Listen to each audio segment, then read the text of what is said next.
మనం చూడగలుగుతామని ఉద్యమ సందర్భంలో అనేక సార్లు కేసీఆర్ గారు చెప్పేవాళ్ళు. మరి అట్లానే తెలంగాణ రాష్ట్రం రాగానే జగిత్యాల ప్రత్యేక జిల్లా అయింది.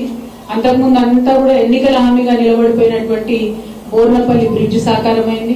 ఇవాళ ఆదిలాబాద్ కు జగిత్యాలకు సంబంధాలు, పెళ్లి సంబంధాలు, విద్యా వ్యాపార సంబంధాలు పునరుద్ధరింపబడ్డాయంటే యావత్ జగిత్యాలలో భూముల విలువ పెరిగిందంటే, వ్యాపారాలు చేసుకునేటటువంటి వాళ్ళు ముందుకొచ్చి పెట్టుబడులు పెడతా ఉన్నారంటే కేసీఆర్ గారు వచ్చిన తర్వాత మాత్రమే అది సాధ్యమైందని చెప్పి ఇవాళ సగర్వంగా ప్రతి ఒక్కరం కూడా చెప్పుకునేటటువంటి వాస్తవం జగిత్యాల జిల్లాలో.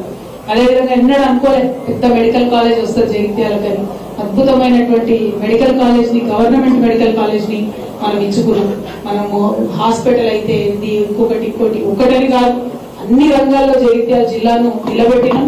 అదే విధంగా నిలబెట్టడానికి కృషి కూడా తప్పకుండా చేస్తాం.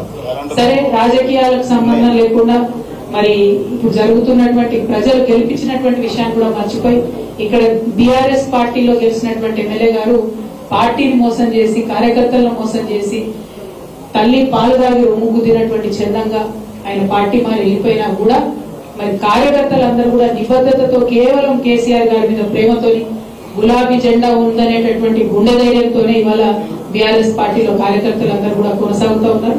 వాళ్ళందరికీ మనస్ఫూర్తిగా నేను అభినందనలు తెలియజేస్తా ఉన్నాను.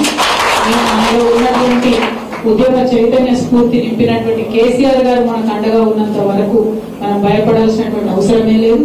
ఎత్తిన పిడికిలు దించేదే లేదు, వేసుకున్న గులాబీ కండువాను తీసేదే లేదు. అద్భుతంగా ముందుకు సాగుదామని జగిత్యాలలో ఉన్నటువంటి మన కార్యకర్తల నాయకులందరూ కూడా ఈ సందర్భంగా నేను పిలుపునిస్తా ఉన్నాను. మనకు ఈ జిల్లాకే పెద్దన్నగా మనం చెప్పుకునేటటువంటి కొప్పు ఈశ్వర్ అన్న గారికి కూడా అండగా ఉంటారు.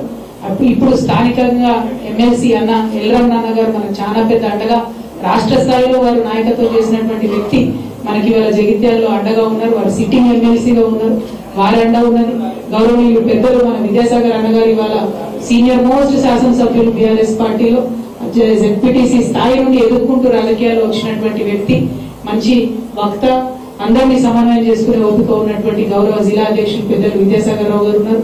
అట్లనే సోదరి మణి జెడ్పీ చైర్మన్ గా పనిచేసి మరి వాళ్ళు ఇక్కడ ఎమ్మెల్యే వెళ్ళిపోయినా కూడా కార్యకర్తలందరినీ కూడా కళ్ళలో నాలుకలా కలుపుకుంటూ, ఆ పిల్ల చిన్న అమ్మాయి అయినప్పటికీ అన్నలకు దండం పెట్టుకుంటూ, తమ్ములను హక్కున చేర్చుకుంటూ, చెల్లెలను చేతి పట్టుకొని నడిపించుకుంటూ ముందుకు తీసుకెళ్తున్నటువంటి సోదరి దావ వసంత గారికి, అట్లానే సీనియర్ నాయకులు గౌరవనీయులు పెద్దలు మన తుల రాజేంద్ర అన్న గారు, మన పార్టీ సీనియర్ నాయకులు అన్న అమీన్ భాయ్ గారు, అట్లానే గట్టు సతీష్ అన్న గారు, రమణారావు అన్న గారు సీనియర్ నాయకులు, భూపతి రెడ్డి గారు, మా తమ్ముడు దేవేందర్ ఫైటర్, ఇట్లా ఒకరు కాదు ఇద్దరు కాదు అందరూ కూడా మరి ఇవాళ జగిత్యాల్లో ఏ ఒక్క నిమిషం కూడా వేరే ఆలోచన చేయకుండా కేసీఆర్ గారి జెండాను మనం కొనసాగించాలనే స్ఫూర్తితో పనిచేస్తున్నందుకు నిజంగా అందరూ కూడా చేతులెత్తి నేను మనస్ఫూర్తిగా శుభాకాంక్షలు తెలియజేస్తా ఉన్నాను.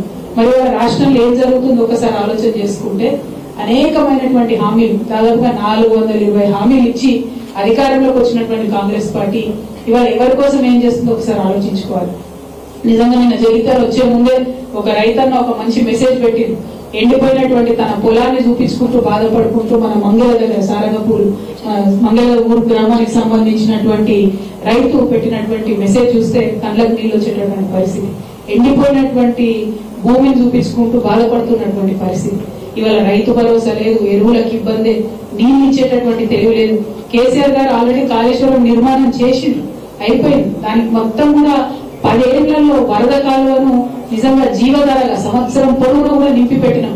కనీసం ఆ వరద కాలువను నింపేటటువంటి తెలివి లేదు.